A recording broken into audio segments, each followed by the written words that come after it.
উদাহরণসহ বিচ্ছিন্ন অবিচ্ছিন্ন চলকের বর্ণনা দাও। এটা যেমন আমাদের এসকিউর জন্য গুরুত্বপূর্ণ, এই বিষয়টা তোমার এমসিকিউতে একটু হেল্প করতে পারে।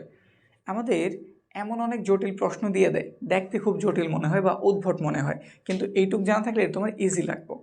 যেমন ঢাকা বোর্ডেই 2025-এ ক নম্বর একটা প্রশ্ন হয়েছিল, হাতির সংখ্যা কী ধরনের চলক।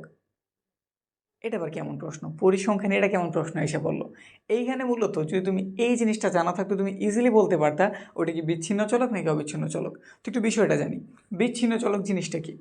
যদি আমাদের চলকের মান শুধুমাত্র পূর্ণ সংখ্যা হয়, কেমন সংখ্যা হয়, পূর্ণ সংখ্যা, তাহলে তার আমরা কি বলি, তাহলে তার আমরা বিচ্ছিন্ন চলক বলি। ঘটনাটা এইরকম, আমি যদি জানতে চাই তোমার ক্লাসরুমেই শিক্ষার্থী কতজন, সংখ্যাটা কেমন হইব, যেমনই হোক দশমিকে আসার কি চান্স আছে, তুমি কি বলবা 40 জন বা 110.5 জন বা এরকম কিছু কি বলবা। সবসময় বললে তুমি একটা পূর্ণ সংখ্যা বলবা না। তো এই যে একটা চলক যেখানে আমি শিক্ষার্থীর সংখ্যাটা প্রকাশ করছি, এটার আমরা কি বলি, চলক বলি। এই জিনিসটা যদি আমাদের পূর্ণমানের হয়, কিসের হয়, পূর্ণমানের, তাহলে ওই ধরনের চলককে আমরা অবশ্যই কেমন বলি, বিচ্ছিন্ন চলক বলি। বিষয়টা কি ক্লিয়ার? এটা জানা থাকলে তুমি বাকি সব কিছু এই একটা উদাহরণের মাধ্যমে বের করতে পারবা। যেমন আমি যদি তোমার কাছে জানতে চাই, তোর ক্রিকেট খেলাই চলতেছে, রান কত হয়েছে, তুমি কখনো বলছো রান 120.5, 120.7, একটা পূর্ণমান বলো না। তো এগুলো সব হচ্ছে আমাদের বিচ্ছিন্ন চলক। বিষয়টা বুঝছি। অবিচ্ছিন্ন চলক তাহলে কোনটা, যেটা আমাদের একটা নির্দিষ্ট সীমার মধ্যে যে কোনো বাস্তব সংখ্যা হইতে পারে, দশমিকের হইতে পারে, ভগ্নাংশ টাইপ হইতে পারে, ওগুলোর আমরা কি বলি, ওগুলো আমরা অবিচ্ছিন্ন চলক বলি।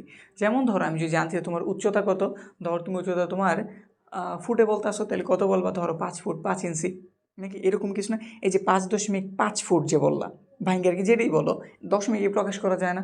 বা আরও ইজি করি, ধরো উচ্চতার কথা বললাম, সে হইতেছে 20.5 কেজি, 50.5 কেজি, বলা যায় তো নাকি।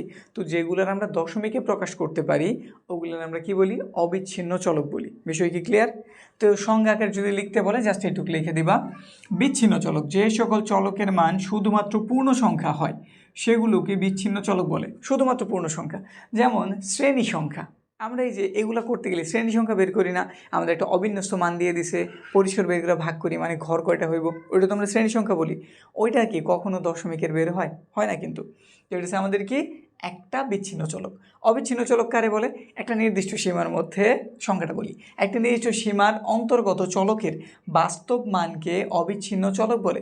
যেমন তাপমাত্রা, ওজন, তাপমাত্রা কত হইতে পারে, 35.5 ডিগ্রি সেলসিয়াস। যদি আজকের তাপমাত্রাটা তুমি একটু গুগল করে দেখো, দেখবা একদম পুরোপুরি পূর্ণ সংখ্যা আসতে পারে, প্রবলেম নেই, কিন্তু ওইটা না পেয়ে তুমি দশমিকেও পেতে পারো।